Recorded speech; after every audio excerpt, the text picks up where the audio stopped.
Welcome. Today we're going to be talking about an introduction to defense contracting or the Defense Contract Audit Agency and an overview of our agency and the audit process. Before I get started, I'll go ahead and introduce myself and my partner in crime here. My name's Alyssa Triber, and I'm a financial liaison advisor with DCAA. I've been with DCAA about 15 years now, rotated into this financial liaison advisor position about a year ago. Probably wondering what that is. It's a good question.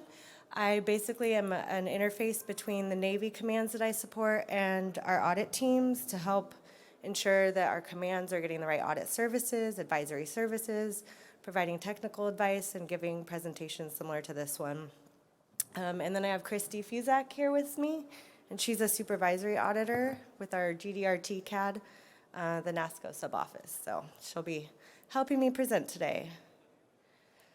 I guess, before I jump in, I was just kind of wanted to see who all's familiar with DCAA here.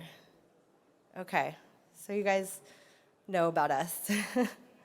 Well, hopefully we'll provide a little bit more context about our agency and the audit process, and then maybe just some resources that we have out there that you weren't aware of. All right, so quick DCAA overview. Contract audit has really been a prudent and necessary part of the DoD procurement process for many years. From about 1948 to 1965, each of the military services had their own internal contract audit functions. And then in December of 1964, it was Secretary of Defense Robert McNamara, I probably butchered his name, but I wasn't alive then, decided that the contract audit function could be performed more efficiently and effectively as a single independent audit organization, and thus DCAA was born. We are a single mission organization that provides audit and financial services to DoD and other federal entities responsible for the acquisition and contract administration. We only audit contractors, so we don't perform any internal audit functions within the Department of Defense. All right, so now that you got the history lesson you never knew you needed on DCAA, this is a look at our agency mission, but basically it can be summed up as we are here to support the warfighter and protect the taxpayer. Our role in the financial oversight of government contracts is really critical to ensure that the DoD gets the best value for every dollar spent on defense contracting. Our contract audits are independent professional reviews of financial representations made by contractors, and we help to determine whether costs are allowable, allocable, and reasonable. Our audits are conducted in accordance with GAGAS, those generally accepted government auditing standards, and that helps to ensure that our audits are independent, unbiased, and well supported by evidence. And our goal is that with our recommendations, contracting officers can be able to better negotiate prices and settle contracts for major weapons systems, supplies, and services. All right, so we'll take a look at the Department of Defense organization and where we fall in. We are under the Undersecretary of Defense, and as you can see, we're separate from the military service procurement offices, so Army, Navy, Air Force, as well as DCMA. So that's going to ensure our independence within the DoD organization. Now, that doesn't mean necessarily that we operate in our own little bubble. We're communicating throughout the audit process from before the RFP even hits the streets all the way through the end of the contract life cycle with all of these procurement agencies as well as DCMA to ensure that we're providing the right services, doing the right audit, and meeting the timeline. And we'll talk more about that as we go on and how communication really fits into the audit process. Here's a look at our overall DCA organization. So we have our director's office there in blue, and then our headquarters in orangish, peachish. I fall under the operations branch. And then we have our corporate audit directorates. I'm kind of jumping over to the green. Those are our big dogs like Northrop Grumman, Boeing, Raytheon, where we have our offices. And then in the middle here, we have our regional offices. So Eastern region, Central region, Western region, and those are going to handle the other large, mid-size to smaller contractors that don't fit under these CADs. And then last down there we have field detachment, and they handle all of our classified work. Shout out to field detachment. That's where I started my career with DCAA. This is a better geographical look at the breakout of our regions and our CADs. So as you can see, the green there is Western region. That's covered by, all those states are covered by our Western region offices. Orange is Central, and then gray is, anybody guess? Eastern. And then we have field detachment headquartered in Virginia, but they do have field offices all over the country, but they do like to fly under the radar. And then our CADs are headquartered in their various locations with sub-offices at like their major segments throughout. We have about 230 field offices. So I guess the takeaway here is that DCAA is pretty much everywhere.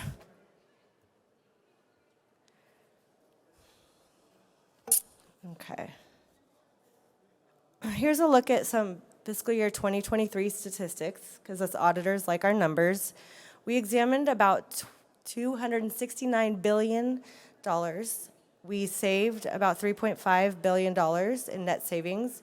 Our return on investment was $5.10 for every dollar spent, and we issued about 2,300 audit reports. This pie chart here on the left shows a breakout of the types of audits that we performed in 2023. As you can see, the bulk of them at 48% were our system audits, so estimating system, MMAS, accounting system, where we audit to see that the systems are in compliance with DFARS criteria. We'll talk more about the different types of audits we do on the next slide. And then followed by incurred costs at 25%, forward pricing at 23%, and then our claims and terminations at 5%. And then if you compare that to the next pie chart, that shows our net savings.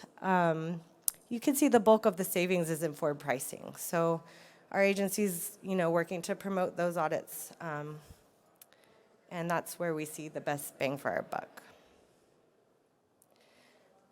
All right, so we get a lot of questions about when DCAA is involved and what types of audits you might be able to expect us to perform and when in the contract life cycle.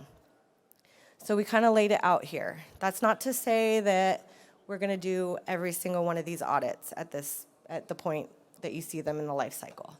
But I'll go over briefly each one, just provide you a little overview. So we have our RFP, and then we have our proposal submitted. If it is a proposal or some type of assertion, we're going to first, you don't see it on there, but we're going to perform our adequacy review. We've got an adequate proposal. We're going to go ahead and do that proposal audit. Now, when I'm talking about proposal audits, we're talking sole source procurements generally, and those that are over the DFARS threshold of $10 million for fixed price and $100 million for cost type. We can do audits at a lower threshold, but it's not very common. There has to be a significant concern or risk area from our requester. It's really DCMA that would then go in and perform those field pricing help for the ones under the threshold. Or we might provide advisory services, which we'll talk a bit about too. But say we do go in and perform that proposal audit, we're going to be testing costs to ensure that they are in compliance with the solicitation terms. And then we have here our pre-award accounting system audit. We get a lot of questions about these and how can we get accounting system audits. So if you are looking to get your first cost type contract with the government, you're going to want that contracting officer to go and request that DCAA perform this pre-award accounting system audit. That's where we're going to come out and we're going to look at your the setup and the design of your accounting system and make sure that it's in compliance with the applicable DFARS criteria. There's 18 related to the accounting system. We're not approving the accounting system, but we're going to say that it's properly designed to operate on that government cost type contract and accumulate and bill costs on that contract. Then we have our cost realism, which are performed for those cost type contracts, and really we're going to be looking at estimates to determine whether they're realistic, looking for any overstatements or understatements. Then we have our forward pricing rates and factors audit. So these forward pricing rates can be audited within an individual proposal submission in that proposal audit I was talking to earlier, Or we might do them on an annual basis at an audit of the contractor's forward pricing rate proposal. Those are generally done at our major contractors, where DCMA is then going to come in and issue a forward pricing rate agreement or forward pricing rate recommendation. And then last here, for the pre-award services, we have cost and rate information. This is more of just an advisory service. It's not an audit, but we might get requests to provide historical data that we have in our files. So prior audit findings or historical rate information or system status, where we're just simply gathering the information and providing it to the requester. So moving along our timeline, we've got our contract negotiations. We do provide services to assist in negotiations, so we can support any findings that we had in those pre-award services, like that pricing proposal audit. Or this might be where we provide specific cost or rate information, where we're just gathering information from our contractor files and providing it to the requester to help during the negotiation process. So moving right along, now you've been awarded your contract. Congratulations. What's next? Here's a good chunk of audits you might expect to see. Starting off with our incurred cost audit. This is going to be for those contractors that have those prime flexibly priced contracts. You're going to need to submit an incurred cost submission each year. That's not to say that it will necessarily be audited. Right now, we do our incurred cost audits on a sampling basis. So if your auditable contract dollars are over $1 billion, you're going to get audited every year. If they're under that, it's going to be, unless it's high risk, it's going to be sampled. So unless it's selected every year, you're not going to get an audit every year. You're going to get some sort of low risk memo and an audit done on a rotational basis or a sample selection basis. But when we do audit, we're going to be looking to see that those costs incurred were allowable, allocable, and reasonable in accordance with contract terms and the regulations FAR, DFARS, CAS. Next, we have our interim payment monitoring. Excuse me. This is where we're going to be looking at things like your provisional billing rates. That's not really an audit, more of a review, where we're going to be looking at the estimated provisional billing rates for the year, comparing them to historical trends, analytical procedures of that nature to determine if they're kind of in line with history, if there's big fluctuations, why, and we're going to either approve those or recommend some sort of decrement or whatever the case may be. And then we go into our interim voucher reviews. Again, those are not audits, but it's more of we're just testing to see that the vouchers are being billed and the costs reconcile to your cost ledger and the latest provisional billing rates are being used. We can also perform post-payment testing, like reviews of paid vouchers. These are to assure that costs were claimed were reconciled to supporting documentation and are in accordance with the contract terms. We also have our business system compliance. This is where we're going to be testing those accounting system, estimating system, MMAS, to see that it is in compliance or they are in compliance with DFARS criteria. These are not done every year. They're on a rotational basis as well, and typically performed at our major contractors about every 4 to 5 years. We do have a post-award accounting system that we can go out and perform at the non-major, the smaller contractors, and that too would be done on a cyclical basis or at the request of a contracting officer.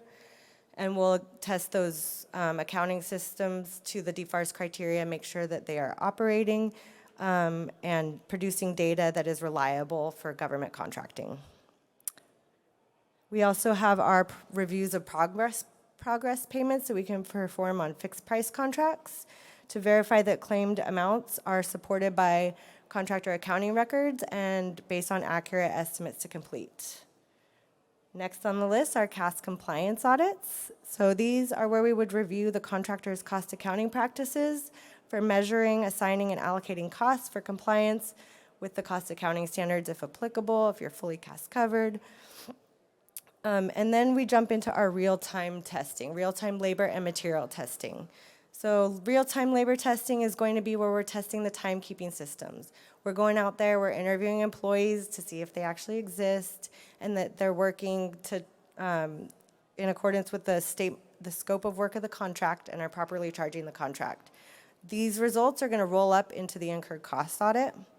Similarly, we have our material audit, where we're going to be testing to see that the materials were actually received and then used on the contract. Again, it's real-time testing that then gets rolled up. The results of this get rolled up into our annual incurred cost audits. Then we have our truth in negotiations.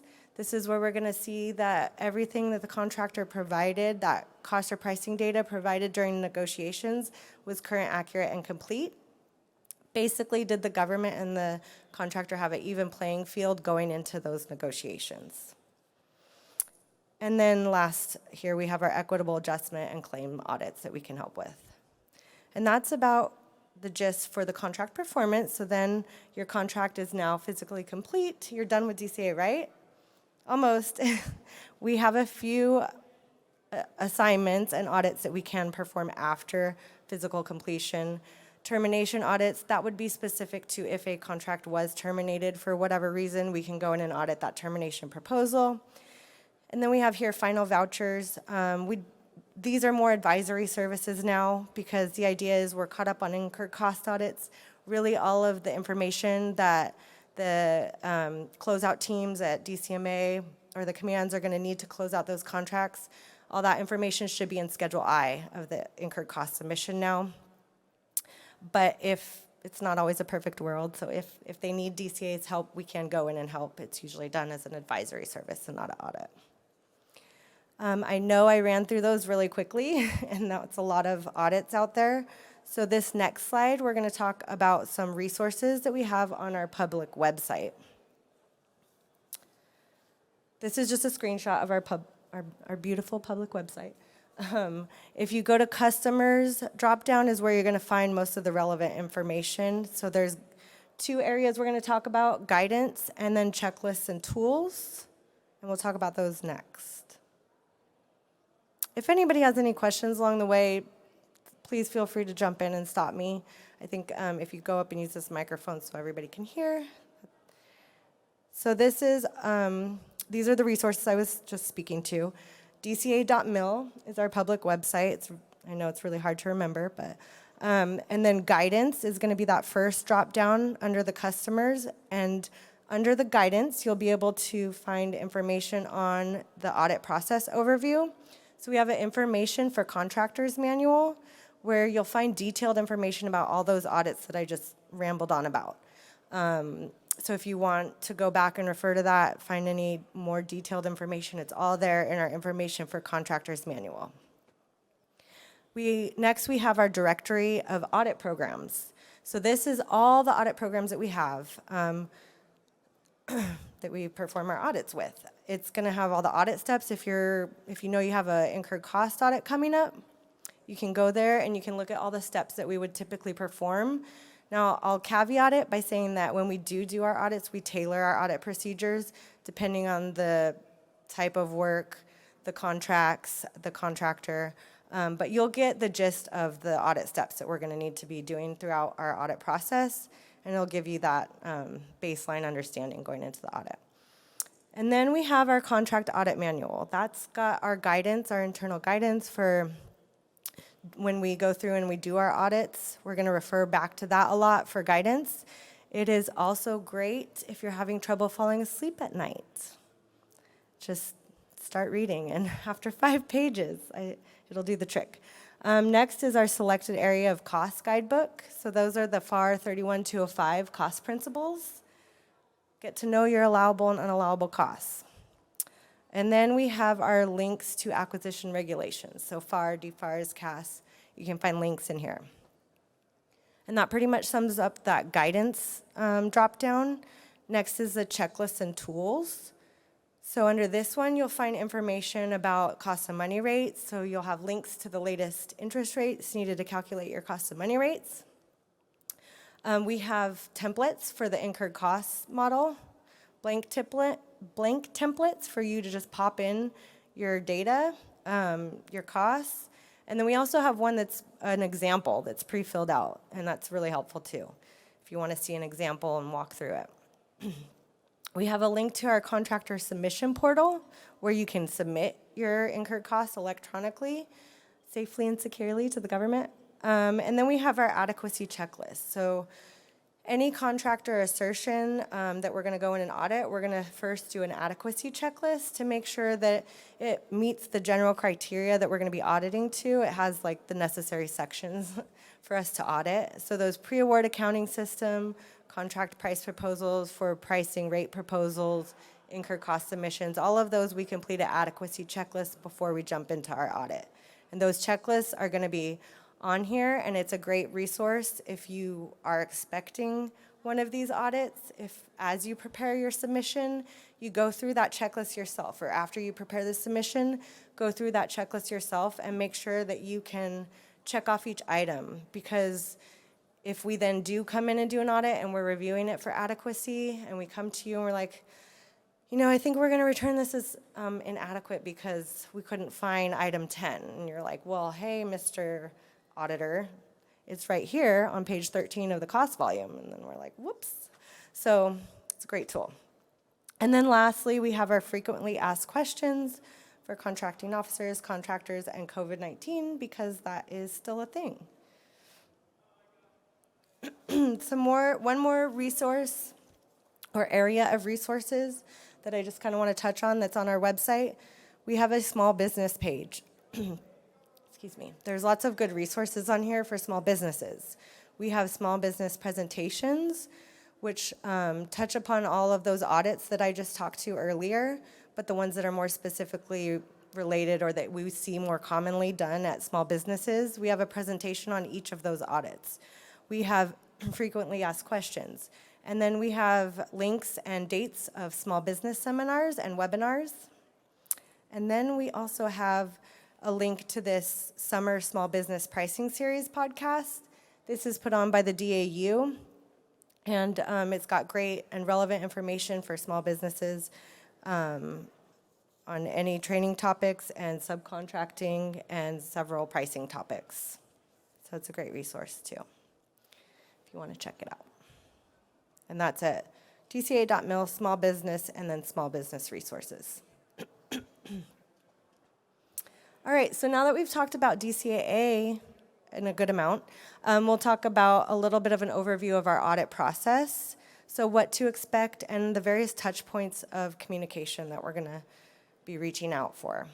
We'll start off with our adequacy reviews. I kind of talked about those.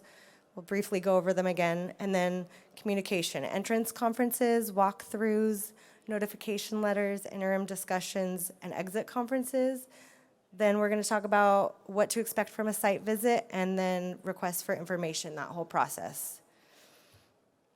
So adequacy reviews. As I mentioned, when we're evaluating a contractor's assertion, those for pricing rates or for pricing proposals, incurred costs, the first thing that we're going to do when we get a request, or in the case of an incurred cost, when we self-initiate, is we're going to look at it and review it for adequacy.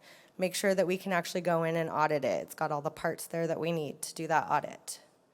So that's the adequacy review. Again, as I said, if you want to be proactive and fill it out yourself as you're preparing your submission, I'm sure it'll save a lot of time in the long run. So say we've determined our proposal to be adequate.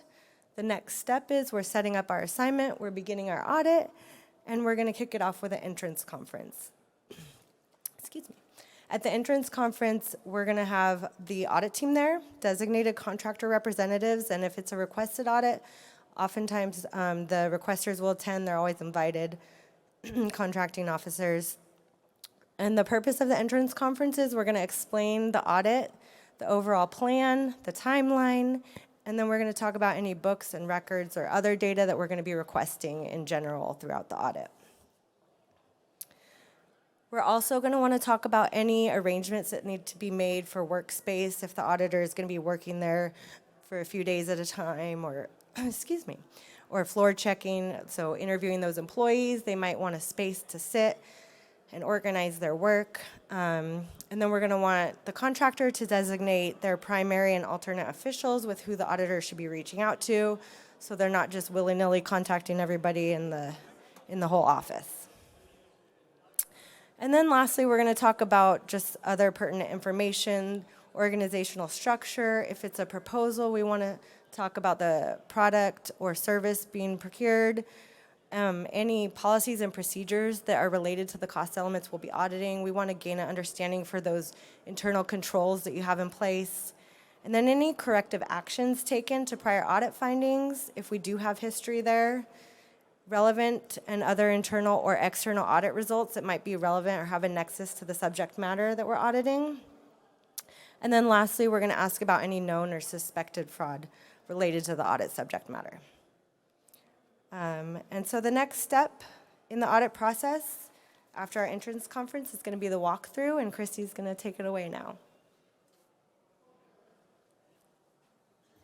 I'm going to give Alyssa a break there for her voice. As she said, my name's Christy Fuzak. I am a supervisory auditor at NASCO, so you're probably familiar with them. They're pretty big here in San Diego. But I also audit smaller contractors. I just sit there full-time because they're big enough, which kind of ties into what she was talking about for entrance conferences and communication. If you're a really big contractor, you're probably familiar with us. We sit there every day, all the time, multiple teams sitting there. Smaller contractors, brand new to DCAA, will come out once maybe during the audit process, maybe twice. Depends on the type of audit. What else? I was going to talk about me a little more for a break. I had Alyssa's job before she did, and we did a kind of a swap. And I've been with DCAA for about 17 years now. So hopefully between us, if you guys have questions, we could answer them. So walkthroughs. Usually this is done at the same time as an entrance conference. And what is it? It's basically just going through whatever your submission is. If it's a proposal, if we're auditing incur cost, we're going to sit down and want you to walk through each tab. It's a walkthrough like it says. If it's a proposal, how did you come up with your labor estimates? Where did you pull them from? Why did you pull those? What about materials? Do you have subcontractors? How did you determine? So just walking us through each cost element and how they came to be. Next, it says notification letters. That is a requirement when we're doing audits to send you official notification that you are being audited. So that is why that's there.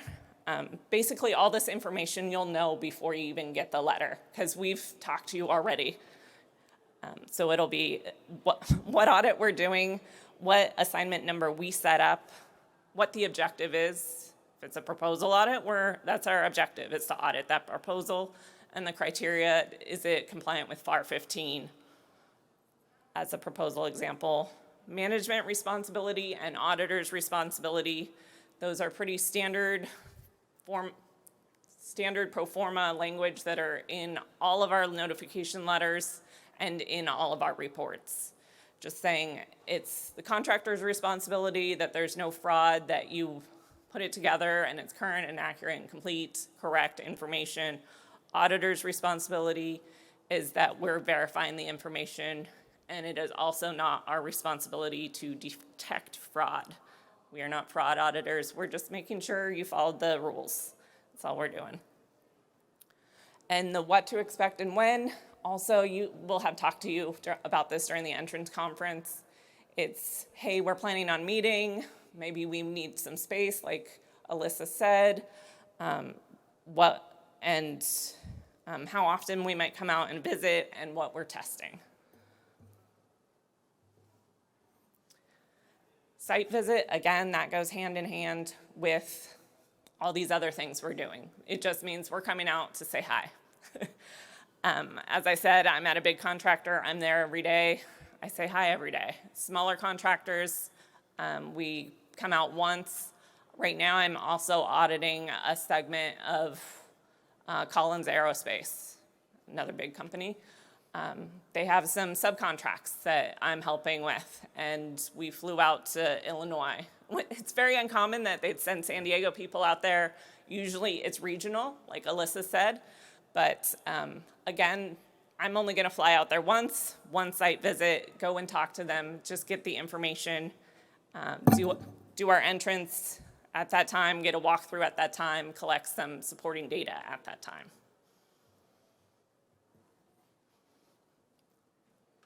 Request for information. This is something you want to work with your auditors to what makes sense to you guys.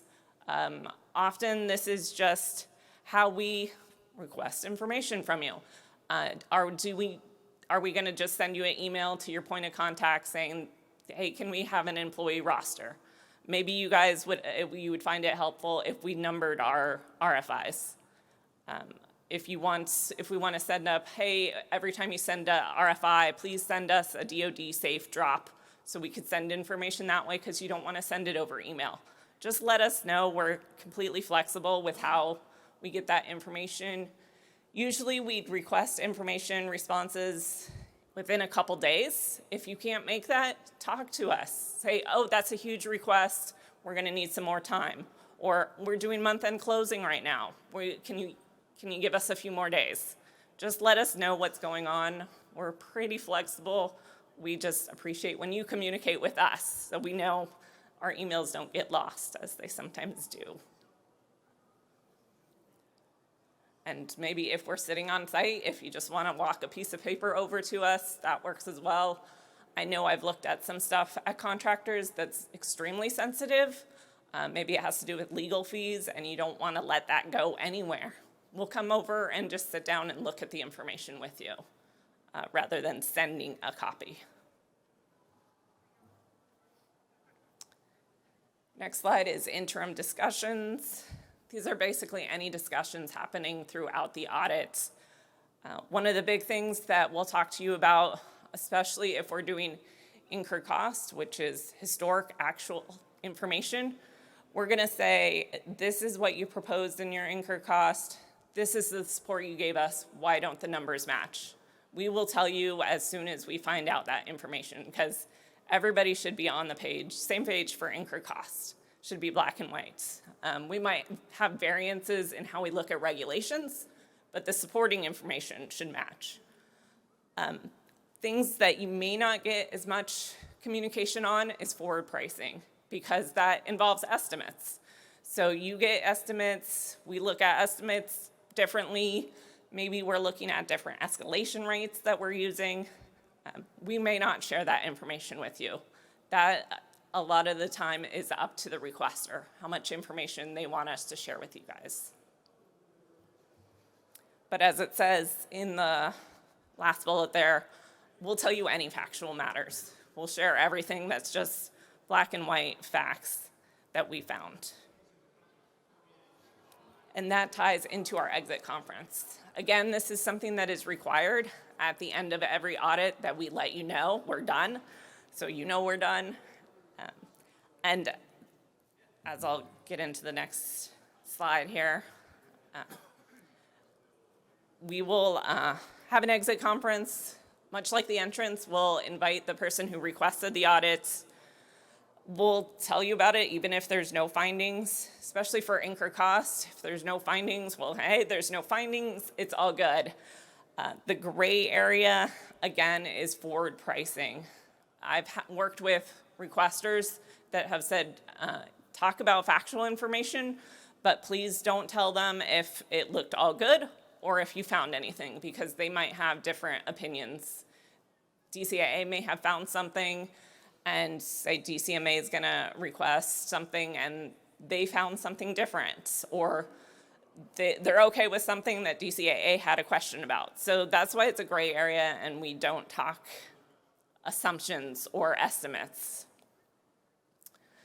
Again, the last bullet, we are allowed to provide copies, and we often do provide copies of drafts, again, for that incur cost. If you say, hey, can I have a draft of your audit report notes or your audit notes, can you give us those? You should get a copy of those. It will probably be PDF and hard-coded, so you can't copy out of it, but you can get a copy of it. For our audit reports, we have 4 different types of opinions. Unqualified means everything was good. We didn't find anything major to report. So unqualified, good to go.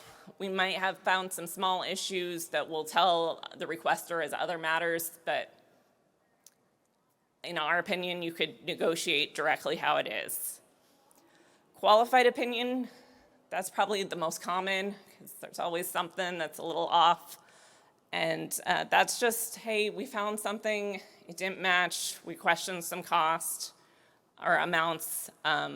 If it's a system audit, maybe we found something that didn't match the regulations, that would result in a qualified opinion. Adverse opinion is extremely rare, I think. So that's when we say, hey, this submission, this proposal has a lot of problems. It's so bad we don't think it's a good basis for negotiations. So maybe have the contractor work on it again. It's material, meaning large dollar, and pervasive. There's issues throughout all the cost elements or all the areas. So that would lead to an adverse opinion. And the last one is disclaimer. So a disclaimer of opinion, also extremely rare. That's when we don't have enough information to make an opinion. The example that we're always taught is, say, sadly, your contractor facility burnt down and all your receipts and information disappeared.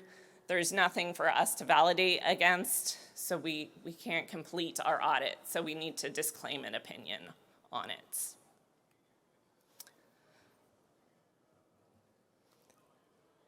And now to our frequently asked questions. These are the most common questions we get from contractors. Alyssa touched on these a little bit. The first one is about how can we get a DCAA approved government accounting system. As it says on there, you cannot. DCAA does not approve accounting systems. We audit them, we give recommendations, we write reports, but we don't give approvals on accounting systems. That would be from your contracting officer. Typically, it's DCMA would be writing the letter saying your system is approved. Next one, how do I request DCAA to audit my accounting system? Again, I know this is a hot topic, but you cannot, as a contractor, request DCAA to perform any sort of audits. We are independent of the contractors, and we only take requests from the government. So either DCMA, command like the Navy, Missile Defense Agency, whatever it might be, we take requests from them. And last but not least, in the accounting system genre of questions that we get, is QuickBook or any other accounting software applications acceptable accounting system for federal contracting? Or is there a DCAA approved software for accounting systems? No, there isn't. That's always one we get as well. As it says, accounting software is just, or accounting system is more than just the software package. It's all your policies and procedures that tell you how you're going to use that software package, how you're going to identify unallowable cost, how you're going to code different projects that you're recording. So all those policies and procedures are part of your accounting system, no matter what, if you're using QuickBooks or SAP or Oracle or Deltek or whatever it might be, you have to know how you're going to use them.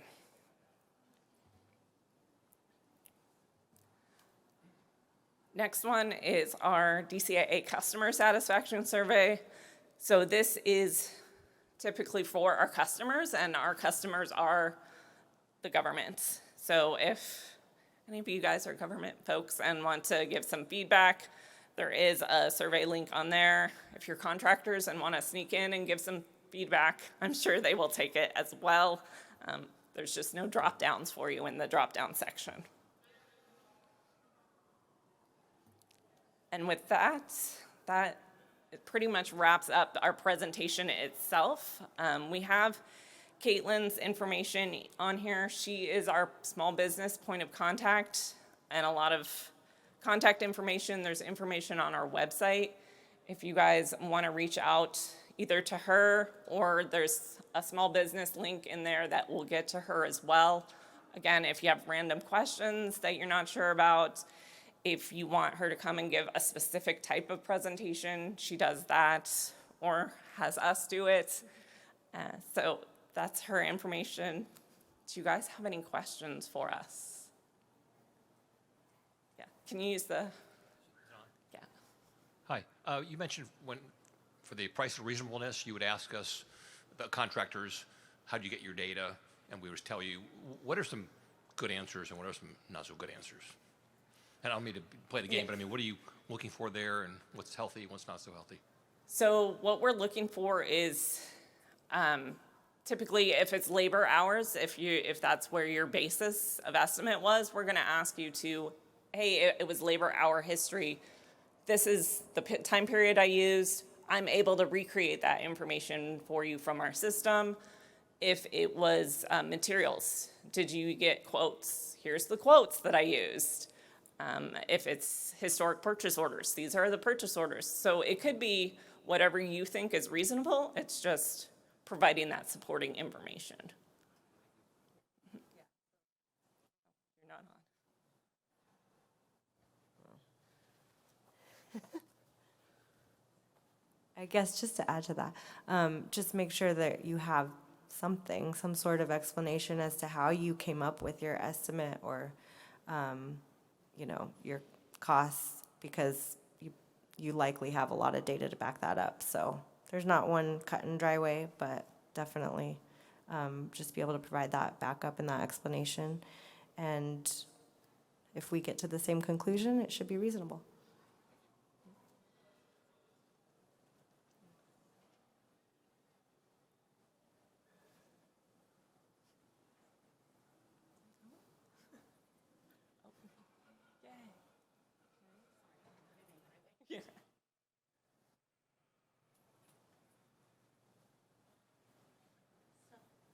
If you have a DCAA adequacy statement, like an approved, it's a letter we have that says you're adequate, does that have an expiration date or is it valid for the life of the company?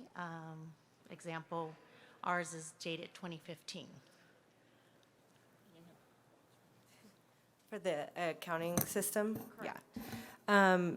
Yeah, so it can depend on the contracting officer and on the cognizant DCA office, but usually we say about 5 years for those. So a contracting officer might request that we come in and do another accounting system review. But it also depends on, if there's been any changes to the accounting system, that kind of thing. Okay. If you've been continually operating on government contracts, so. Okay, thank you. To add there? Yeah, and I was just going to say there is no set expiration date. Right.